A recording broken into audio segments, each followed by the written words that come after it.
Hello everyone, আশা করি সকলে ভালো আছেন। টেক্কা মুভি রিভিউ নিয়ে এসে চলেছি। মারাত্মক একটি মুভি ছিল।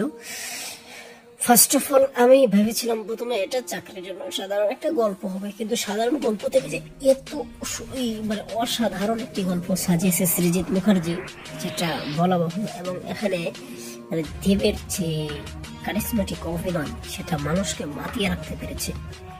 এবং মানুষের ভিতরে এখানে চিৎকার পাড়ার মতো কিছু নেই না, যেমন মাস কিছু নেই, তেমন লাফালাফির মতো কিছু নেই।